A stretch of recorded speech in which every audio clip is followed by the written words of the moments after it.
as these persimmons are becoming ripe, it's really starting to indicate that it's fall. And it doesn't feel like it because the rest of the garden is still in full swing and in full abundance and just covering every single surface imaginable. It still very much feels like summer. So I've been kind of slow to pull out my Halloween decorations and start decorating. But it's kind of cool, and one of the benefits of having a chalk wall like this in the dining room is that it serves as decoration without actually having to decorate or store decorations. So for today, CHALKTOBER, my knockoff version of Inktober, I am gonna draw a raccoon, or as my boyfriend, who came home about halfway through when I was drawing this and called it a fat teddy bear vampire, which I think is a pretty accurate description of a raccoon.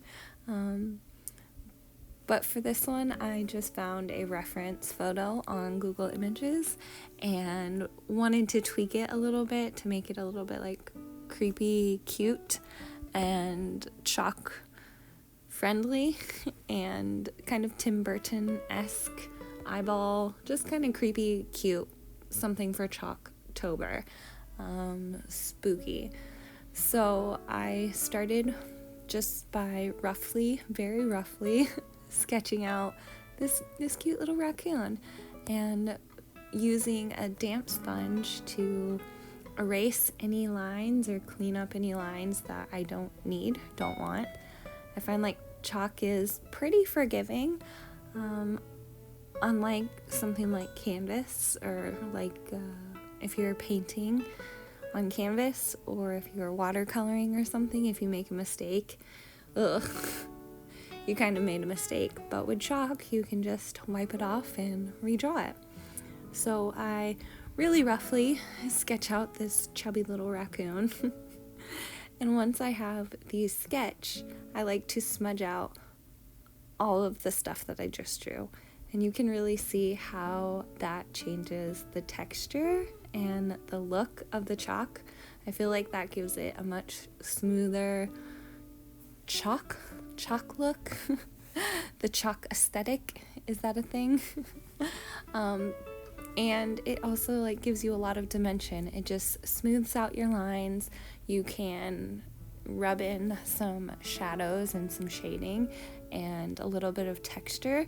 So the second step for me is to smudge out everything that I just drew, smudge out the sketch.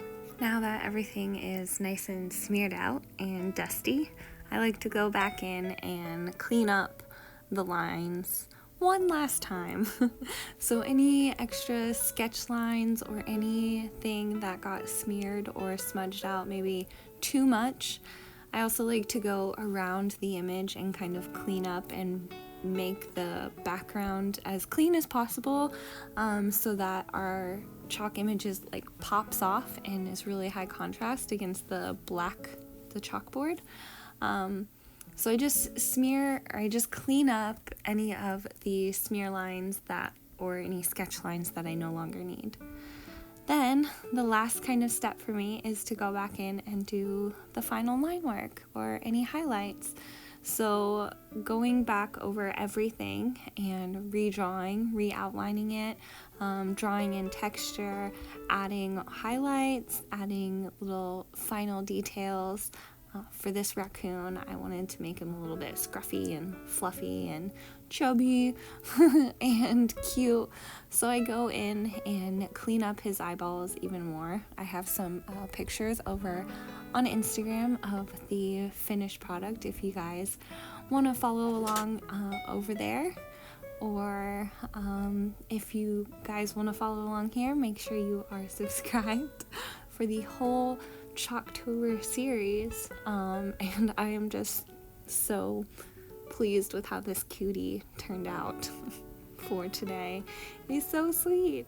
So thank you guys for hanging out with me today for CHALKTOBER day 2, And until the next video, guys, stay spooky and stay creative.